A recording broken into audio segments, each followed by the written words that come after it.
السلام عليكم ورحمة الله وبركاته. أخوكم الشيخ أبو حيدر العراقي، المذاهب السبعة. مثل ما وعدتكم أخواني وأعزائي وأحبتي في الله، الحلقة اليوم بخصوص السحر المأكول وباقي أنواع السحر. طبعا هذه الأعراض اللي خاصة بالسحر اللي هي أولها السحر المأكول. طبعا شلون راح تعرفون السحر المأكول؟ أولا هن بيه 9 نقط، تقريبا 9 نقط.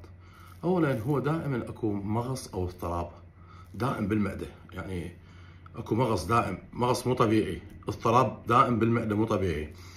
الشيء الثاني فقدان الشهيه، او تحب تلتهم الاكل يعني بشراهه غير معهود لها من قبل. يكرم التقيؤ المستمر عندك مثلا، او تشعر تتقيأ، احنا نقول ذب راسك تتقيأ بس بدون تقيؤ. هاي الاعراض سجلوهن. طبعا هاي يشتهي ياكل الطعام، يعني يحب ياكل اكل ومن يفرغ من طعامه يقوم يعني من اكله يشعر بالجوع كانه ما قاعد كان ياكل. طبعا هاي رابع خطوه. الخامس من الاعراض، خامس شيء الامتناع على نوع معين من الاكل. نوع معين من الاكل، مثلا يعني كان يحب ياكل مثلا اللحم، على غفله ترك اللحم. هذا الشيء طبعا كلش تتابعوه بحياتكم. يعني انت كنت مدمن مال هذا الطعام، مو صار عندك ملل وعفته، لا، قطعته فد مره. يعني هذا الشيء الامتناع من نوع معين من الاكل. هاي 5 نقاط مهمه. هاي قبل ما تطلع عليه الاعراض، يعني كان قبل يحب ياكلهن وعلى الغفله امتنع. واكو بالعكس يصير عنده رغبه يعني شديده بالاكل، يريد ياكل 24 ساعه هاي الوجبه، ووضحت لكم انا بالحلقه السابقه. طبعا رقم 6 ومهمه، رؤيه خيالات او شرود ذهنه، يعني دماغك يروح ورؤيه مو حقيقيه، يعني خيالات قبل كان ما يشوفها، اشياء ماكو. وطول الفتره كل ما يطول السحر المأكول كل ما يطول بيه اعراض ثانيه. هاي هسه الاعراض الجسديه اللي احنا نقول بسحر التخيل، لان هذا السحر المأكول يسوي سحر تخيل 100%. بعدين يصير من يطول السحر، يعني مو بنفس المده الفتره، لا، من يطول السحر لفتره طويله يصير خوف شديد، تقوم تخاف من اي شيء. من عدد اللي يصير عندهم مواهس يغسلون البيت 3 مرات 4، يرجعون يتوضون 20 مره. اكو ناس هيك خوف شديد اذا وجد في مكان واحده، يعني اذا بقى هذا الانسان في مكان بغرفه واحده يحس بالخوف. الشعور طبعا هاي رقم 8 من الحالات، تابعوهن سجلوهن زين. الشعور بان واحد واقف وراه او يمشي خلفه، هذا ايضا من السحر المأكول، يعني هذا من ضمن السحر المأكول. انتبهوا على هاي، او واحد يمشي وراه او يصيح باسمه. هاي شغلات كلش مهمه. اللي ما يحب ياكل، يعني احنا نقول عليها الباكه، او يجي يقوم يحبها، هاي مهمه. طبعا هاي الاكل السحر المأكول بصفات، يعني اذا اقول لكم عجيبه ما اعرف اوصف لكم اياها، بس صفات عجيبه. طبعا حلقه بسيطه ولكن هي مطوله، وعندي امور اخرى. شنو فرق السحر المأكول عن المشروب؟ شنو الفرق بيناتهم؟ الفرق هسه اريد اعرف شنو الفرق بين هذا وهذا. طبعا الخطوات اللي 9 سمعتوهم من عندي سجلوهن بالورقه وقلم، لان هاي فائده للجميع. اذا الله شاء وقدر راح اشرح لكم السحر المشروب. السحر المشروب، الشعور الدائم، دائما تشعر بشنو؟ بحموضه عندك بالمعده او بالصدر، هالشيء بصدرك وبمعدتك. والشيء الثاني فقدان الشهيه، ما عندك خلق لا تاكل لا تشرب، خلق مالك يعني ما، فقدان الشهيه. وجسمك حار دائما، جسمك مسخن. هذا سحر الشرب سبحان الله، يخلي الجسم سخونه بالبطن من الداخل تحس. يعني اكو ناس تقول اشعر بنار ببطني. زين، هاي لاحظوا عليها بس بدون امراض، يعني مو بقولون او بتهيوجي او بعدين اكو كان مثلا يحب يشرب لبن، ترك اللبن، قال ما يقدر يشرب لبن، بعد ما يحب يشرب لبن. وبالرغم كانت العائله تقول له انت ايش عجب يا ابو فلان، انت تموت على اللبن، تحب اللبن، هسه قمت اصلا تكره اللبن او الى غير شيء. اي مشروب يخلون به العمل، هاي لاحظوا عليها المعلومه. اي شيء كان يحبه يخلوا له به العمل من يشربه، اما يكرهه واما يقوم يحبه اكثر من قبل. هاي الشغله مهمه، يعني الشيء مو طبيعي، مو كالمعتاد. لو يكرهه فد مره، لو يحبه كل وجباته يريد يزيد اكثر من حده. توثق النفس الى مشروب معين، يعني شلون احنا نقول انا اريد هذا المشروب دائما، يعني بالشارع اشرب، بالمحلات اشرب من يمه، بالبيت اريد مسوي لي من يمه. هذا اي شراب كان عرفوا انه هذا بشيء مو طبيعي، رغم انه كان ما يشتهي. اكو شيء ما تحبه قبل كذا وتتنقص منه ونفسك تلعب من يمه، تقوم تريد تشرب من يمه وتحب تشرب من يمه وتظل تستمر بالشرب من يمه. هذا اعتبر هذا الشراب بعد الشرب حتى لو من ايد المقربين، يعني هذا مسوين عمل به. وهاي قاعده مبنيه على كتب وبحوثات، لا حسب لكم من خيالي ومن عقلي ومن هيك سوالف. لا مو اجتهاد، يعني هاي دراسات وبحوثات يمكن قلبت 36 كتاب او 37 كتاب. مو هسه اليوم وبارحه.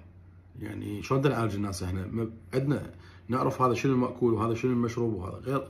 على كل، لا يحب شرب اللبن مطلقا او يشربه بشراهه، خصوصا اللبن. اكو حرقه تصير هنا بصدره او بالادرار.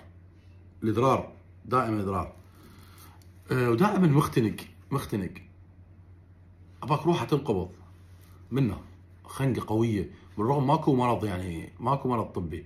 هاي ركزوا عليه هنا، ما تخلطون بين الطب. هاي هم عندي حلقه اميز لكم الامراض، شلون تعرفون سحر لو مرض طبي، حتى لا تضيع عليكم الاوراق. انا هنا موجود على التصوير دائما حلقاتي، انه ما اريد تكون حلقاتي ممله. وثاني شيء انا احب انه اوضح كل ما هو تحت المجهر. الحساب مالتي اسمه الكل تحت المجهر، اي كل شيء غامض عليكم ما حد يشرحه لكم، حقائق مخفيه نقدر ان شاء الله نوصلها لكم من خلال الحساب. طبعا الغثيان تعرفون شنو المستمر، وخاصه عند قيام قبل النوم. يعني اليوم هسه قمت اريد انام اني، يصير عندي غثيان. هذا الغثيان مخيف. طبعا هنا هاي سجلوها انه هذا السحر هو سحر المشروب. ركزوا على هذا المقطع مالتي وسجلوا اذني.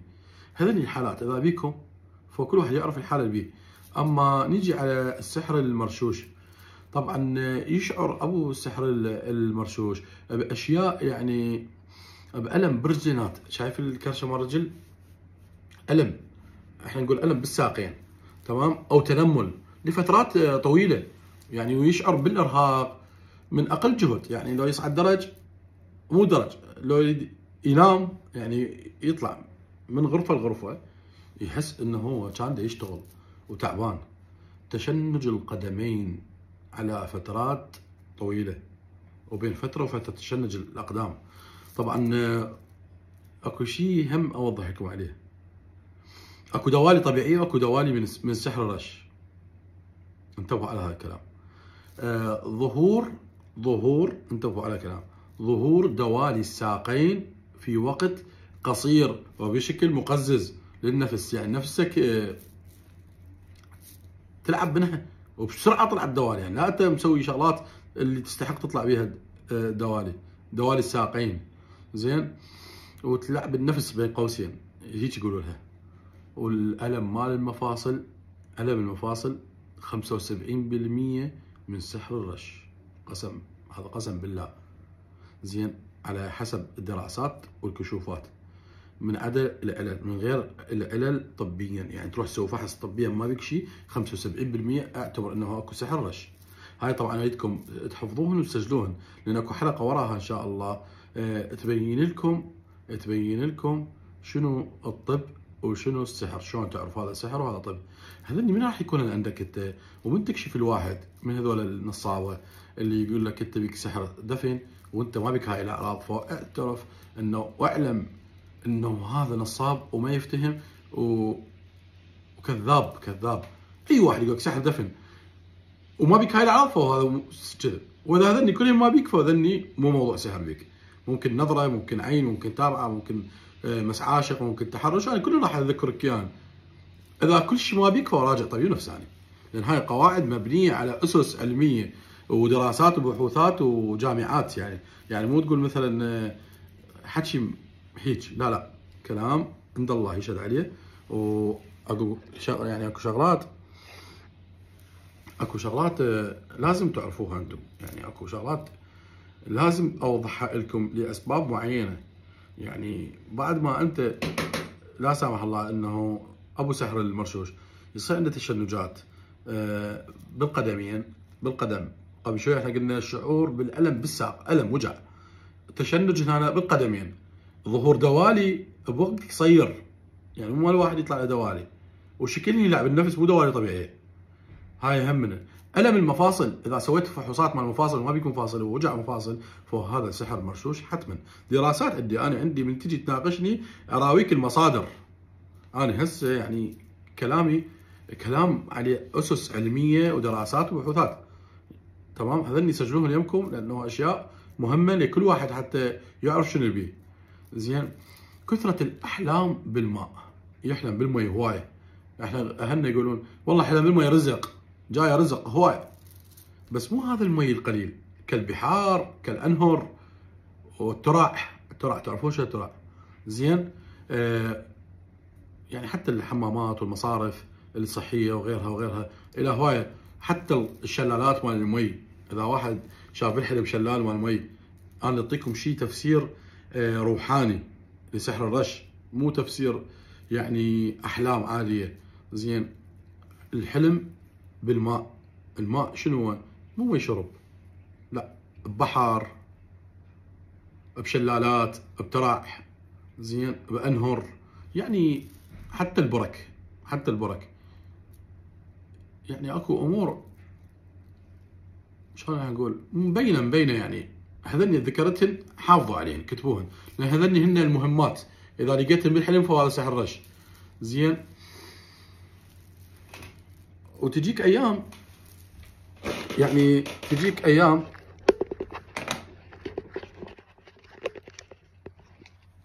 زين اخواني، تجيك ايام تشرب المي يعني بشراهه، تعرف شو بشراهه؟ وتجيك ايام فترات طويله تشرب مي، ما تحب تشرب مي. هذا الشيء حفظوه. زين، ومرات ما تحب حتى تشرب مي ولا توصل للمي، ومرات تريد بس تشرب مي. اكو سحر ياثر، سحر رش. اكو ناس يشعرون انه ايش قد ما يشرب مي هو عطشان، ايش قد ما يشرب مي هو عطشان. واكو ناس ما تحب تشرب مي، مرات يسوي سحر الرش هيك قاعده، ومرات يسوي هيك قاعده، فهاي مهمه. زين، بس مو هو يعني من طفولته ما يحب يشرب مي يعني بيه سحر، لا، اكو اشياء تظهر فجاه على المريض، فجاه. فهاي الفجاه اللي احنا نخاف منها، انه هذا سحر، تعرض الى سحر المرشوش. زين، ويشوف بالحلم، طبعا هاي ركزوا عليها النقطه، يشوف بالمنام انه يمشي حافي واكثر من مره، فعرفوا انه هذا الشيء يعني خلينا نقول عليه انه هو هذا سحر الرش. وطبعا اكو احنا عندنا بعد المدفون، شلون راح تعرفه مدفون يعني؟ زين، المدفون شلون هسه تعرف سحر مدفون عند الانسان؟ دائما يشتم المريض ريحه مو طيبه، انتبهوا على هذا الكلام، ويشعر بالالم والتنميل في احد شقيه الايمن او اليسار، هاي الجهه او هاي الجهه، الايمن والايسر. وهاي المعلومات عندكم تسجلوها وتكتبوها، تمام؟ وجسمه يعرق دائما، يعرق يعرق يعرق يعرق، بس جهه واحده تعرق مو جهتين، الجهه المنمله والتخدر تعرق. زين، هاي هي طبعا احد اعراض سحر الدفن. كثرة رؤية الأحلام بالمقابر والمزابل. هذه المشكلة، يعني مو كل أنواع السحر بالمقابر، بس إذا شاف الإنسان أكثر من مرة بالمقابر والمزابل الإكرام والخرابات، فهذا كل واحد إلى تفصال، يعني إلى منحدر نروح به. اللي يشوف نفسه دائما بالمقابر، سحر مقابر، اللي يشوف نفسه بالإكرام بالمزابل بالحلم، فهذا سحر بالمزابل، بالخرابات والخرافات والى اخره، والاموات، كثرة بالاحلام، شوف اموات دائما بالاحلام، اموات اموات اموات، فاعرف اكو سحر عندك دفن، بس يا ترى بالمقبره، بخرابه، بمزبله اكرام اجلكم الله. طبعا بالهياكل، اكو ناس سحرها بالهياكل، واللي يشوف الهياكل العظميه ايضا هذا سحر دفن. الجماجم، اللي يشوف اشباح على اساس الطارده، يكره اكل السمك، زين، يكره اكل السمك، يعني بصوره عامه يكره اكل السمك، مو سمك معين يعني. والسمك اللي شكله يخوف او يرهم عليه السحر، زين، فهذا طبعا موضوع مهم جدا جدا جدا، لان اكو سحر يندفن مو قبل، يعني نجيب تراب يعني حاجه سحريه وتدفنها، لا، ممكن يفكون حرق سمكه ويدفنوها، العفو، زين. يعني هذا اللي، ومرات يودي الموضوع الى موضوع اخر بسحر الدفن، يعني يسحبوه على اساس، بس هو مو كذب، مو هو ساحبيه، يعني شلون احنا نقول، يعني مو هو العمل نفسه، يطمنك انه انسحب، بس مو هو، تبقى الاعراض بيك هاي، من تروح على الاعراض يعني فك السحر. وعدم الاحلام، الناس اللي ما تحلم دائما فهو عليها سحر دفن، هاي لا تقول لي اكو شيء ثاني واني والله كل شيء ما بيها، هاي لا، انا اعطيك بحوثات علميه درسناها، لانه كان يحلم الانسان كان يحلم، وعلى غفله قام ما يحلم اي شيء، انقطعت الاحلام عنده نهائيا، هاي يعرف انه مصاب بسحر الدفن. من عدا صداع من هنا، هاي هنا يصير صداع هنا دائما، راسه يوجعه منه،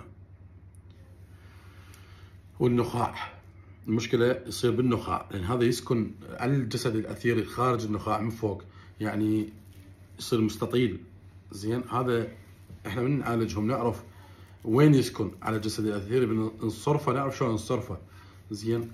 فالمعالج يعني ما يكون حسبالكم معالج سهل، لا حسبالكم معالج سهل، مو مجرد رقية شرعية ويقرأ، ثقوا بالله، يكون طبيب، هو الجهاز، هو المفراس، هو السونار، هو التحليل، هذا الراقي الشرعي الأصلي، زين، مو مجرد يقرأ قرآن وهاي، لأن كل حالة لازم يتعامل وياها بطريقتها يتعامل وياها.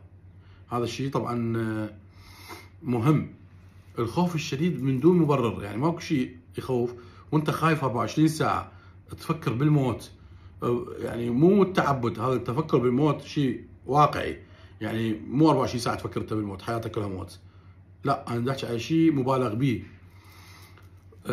بخاطر الموت تسولف دائما، ووضعية عندك متوترة، ودماغك وبس تسمع خبر فلان مات يريد توقع، او يشيعون فلان تخرب، تريد روحك تنقبض وتنتهي الدنيا بيك، هذا اعتبر، او شفت جنازة تنتهي تبيد رجليك، هذا سحر المدفون، زين. وبعد بيه اللي يطير بالمنام، اذا واحد يحلم نفسه انه يشوف نفسه طاير دائما مو حلم واحد، هذا سحر دفن. اول يوم تحلم به انت تطير بالمنام، اعرف انت قبلها بليله او 7 ايام، بالزايد 7 ايام انت مدفون لك عمل، زين، متجدد عليك او مدفون لك عمل. اول ما تشوف رؤيه انت تطير بالمنام بالرؤيه دائما، اول يوم اعتبر قبل 7 ايام مسوي لك عمل، او البارحه، يعني مده 7 ايام فاتت بالزايد، زين اخواني. هاي الشغلات اللي كلش مهمه. وعندنا بعد عندنا خطوات بعد، يعني يشعر بالخوف الشديد، كان ما يخاف، على غفله قام يخاف يقعد بوحده، هاي هم مهمه. اما نجي هسه على السحر المنفوخ، الساحر يكتب على شيء ينفخ، او على تفاحه، على اي شيء ينفخ عليه. طبعا ظهور بقع بالجسم الوان، ممكن ازرق، ممكن لون الحنه. اكو ناس تقول لك انا قاعد لقيت نفسي محنايه، انا مباركه، او لقيت اني ارجم من جوا محنايه يعني، او بعض المناطق من جسده من يقعد من النوم يشوف نفسه انه ظاهره عليه علامات غريبه لفتره طويله ظاهره على هذا الشيء. زين هذا اي لون يطلع على جسمك كنت نايم ماكو عندك هيك لون، فاعرف انه اكو لون شرحت لكم عليه يعني بسحر النفخ. زين بس هسه عنده فصل التفاصيل، هذا معناه اكو سحار نفخ على لون معين من الالوان، على خيط على شيء، وجد جان حمله مسحه سوى له اثر. لان هسه اشرح لكم بالحلقات الجايه شلون يتعالج المسحور من هذول، شلون الحالات شلون نقدر نعالجهم، احنا شلون صرنا معالجين، شفت همنا يلا قمنا نعالج. هسه نشرح لكم اياها الخطوات ان شاء الله الحلقات الجايه. شهر رمضان ان شاء الله خير وبركه علينا وعليكم باذن الله تعالى. زين يرى في المنام انه ياكل طعاما معينا مرات كثيره، يعني مثلا دائما انا اليوم اشوف نفسي اكل مثلا العنب، دائما عنب دائما عنب بالمنام، اعرف انه اكو شيء نفخ عليه وانت اكلته، اكو شيء نفخ. السحر المأكول اللي حكينا عليه طلسمات، هذا هسه نفخ قراءة على الاكل. يعني انا فكيت انسان من عمل، ولو ما طلع عليكم الحلقه، فكيت انسان من عمل سرنجه يعني استكان مال مي زعفران وطلسم موعي وساحبيه بالسرنجه وخالي لي التفاح والبرتقال، بطلت له هيك سحر ولا يجي على البال، لو ما عندي بندل ولا ادري. زين ولكن الفضل لله والكشف انه شخصته وافتهمت شنو حالته، رحت على مصادر اللي دارسها اني، سحر المنفوخ شلون يتعالج، المأكول شلون يتعالج، المشروب شلون يتعالج، وكذلك عرفت شنو حالته وعالجناه والحمد لله. زين يعني ياكل ويشرب اشياء يعني دائما بالمنام، حتى ممكن غريبه تكون ما يعرف شنو هي. زين وخاصه اذا حلم بالرؤيه، انتو باعوا التشخيص، اذا شاف روحه ياكل بالحلم اكله هو ما يحبها بالواقع، فهذا ايضا علامه من سحر المنفوخ. لان هذا ما يدري بك انت شو تحب ما تحب، فهو ينفخ على اكله معينه. وطبعا هذا طعام الجن مناميا، بعدين اوصل لكم عليه بعدين حلقات، لان عندي حلقه اسولف فيها على امور اخرى، على تعديات الجن على الانس، هل يوجد بيناتهم زواج، هل يوجد بيناتهم نكاح، هاي الامور راح اشرحها لكم باذن الله تعالى، عندي حلقات جايه باذن الله تعالى جميله جدا.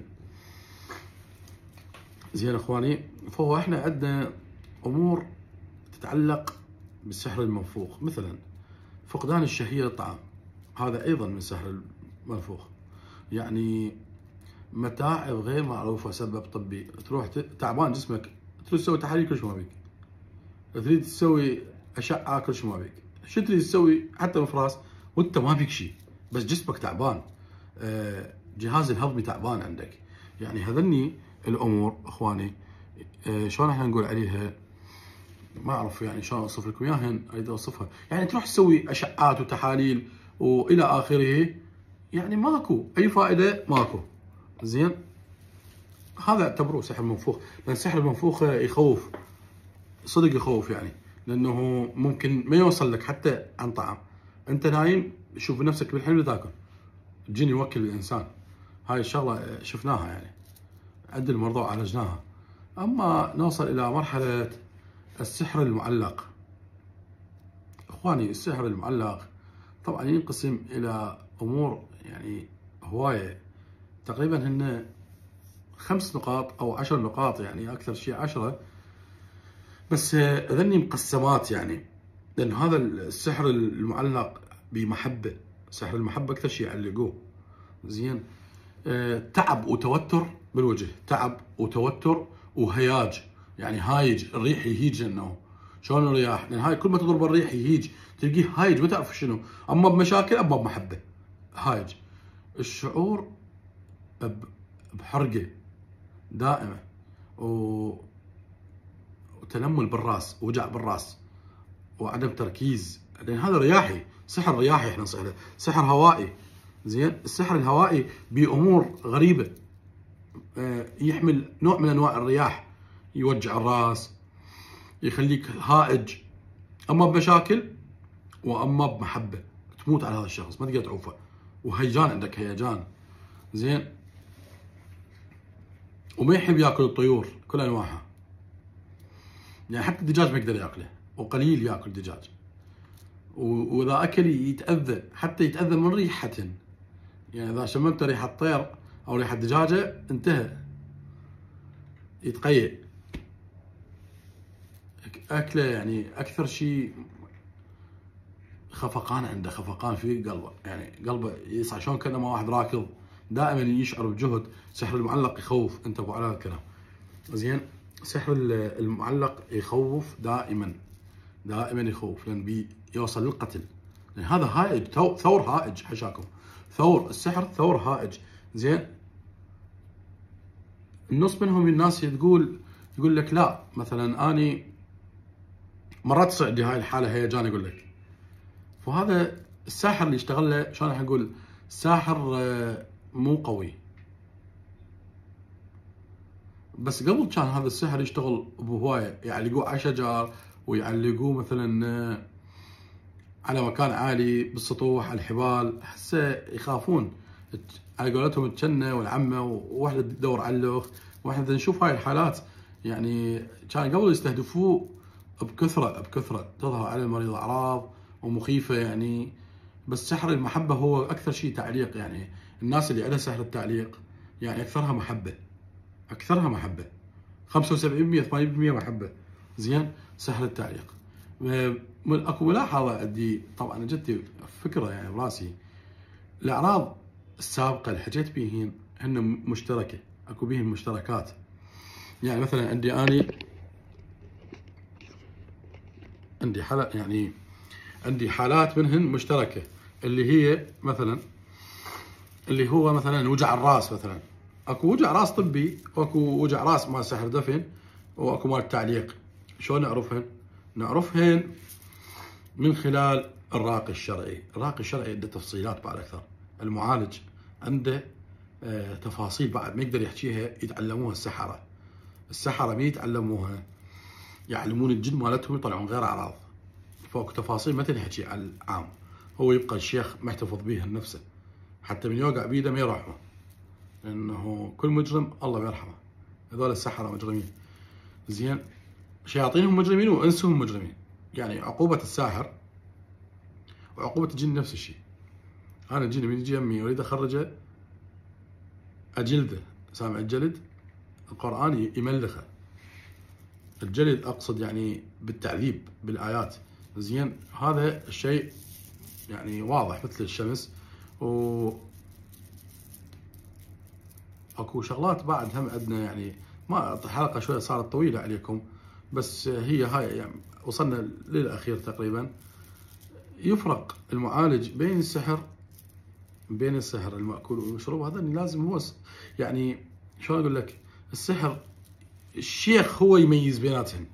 احنا اعطيناكم اوليات مفهوميه تخليكم تفهم، يعني تفهم شنو هاي الاعراض، بس الشيخ يجي شو يسوي؟ هو اللي يشخص الحاله. انت عندك اوليات، من يحكي لك مو غشيم ما تعرف شيء، عندك اوليات، ولكن التفاصيل تبقى عند الشيخ. واهم اعراض سحر المحبه، قلنا احنا سحر التعليق اكثر سحر المحبه، كثره النوم على بطنك، تنام على بطنك دائما، هذا اكثر شيء. يعني ما ترتاح الا تمدد على وجهك، ومن تقعد بالنوم تصحى تلقي نفسك نايم على وجهك. هذا سحر المحبه. اول شيء هذا. الرغبه يعني الرغبه الشديده بشنو؟ رغبه قويه تصير عندك، بحيث شلون راح نقول، مو احنا ما نقدر نحكي كل شيء بشهر رمضان. الاستمناء، اذا سامعين بي الاستمناء، خلي الفظه بهالكلمه، الاستمناء، في الاستمناء، ويشعر انه يفعل هذه الفعله وهو مسلوب الاراده غصبا عليه. هاي طبعا من سحر المحبة، ويحب له شخص واحد معين حب قوي والانقياد وراه، يقول له موت موت، عيش عيش، وذوبان شخصيته امامه، يشعر ما عنده كرامه، ما عنده شخصيه، اهم شيء فلان، عباك عبد إله. هذا نوع من انواع الطاعه والمحبه والسحر التعليق اللي يتعلق بالهواء. هاي شغلات مهمه ولازم تحفظوها وتكتبوها. زين اخواني، بعد عندنا امور تتعلق بسحر المحبه، بالسحر المعلق. يعني عندنا احنا امور يعني تشابه بيناتهم قلنا احنا، ولكن بس هاي الامور يعني الشيخ قلنا يراجعها. يعني عندك مثلا ما يقدر يخالفه، يقول له تعال تعال، روح روح، حتى لو كانت ثمن حياته. يعني اكو ناس ما متزوجه مسحوره سحر معلق مال محبه، واكو ناس متزوجه وعليها سحر معلق. شلون راح نميز بيناتهم؟ سحر المحبه المعلق، الما متزوج يدور الزنا بكثره، حسبالك واحد يدفع بيه على الزنا، مو طبيعي هذا الامر. مرات تندم عليه وما يريد يسوي بس غصبا عليه، شلون المدمن، عبالك مغصوب عليه. والارق المستمر، حتى ان البعض من الناس يقولون ما اقدر انام ايام، 3 ايام 4 ايام، يومين 3 ايام 5 ايام، ينام له ساعه ويفز، ما يقدر، رغم سلامته نفسيا، يعني نفسيته كل شيء ما بيها. المتزوجين اللي عندهم سحر المحبه معلق بالهوى ما يقدر ينام، يصبح الصبح عليه. هنا أنا اخواني انا طلت عليكم بالحلقه، ولكن هاي اوليات الفهم لانواع السحر الاربعه. لان احنا عندنا حتى سحر الارسال، سحر الارسالات الليليه يشبه سحر النفخ تقريبا. هاي راد له حلقه طويله سحر الارسالات، وعندكم حلقه قريبه جدا ممكن اليوم بالليل انزلها او غدا اذا الله شاء، يعني باكر انزلها او اليوم بالليل، اللي هي هل توجد حقيقه لزواج الانس من الجن والجن من الانس، وهل يكون حمل منهم ام لا؟ تمام؟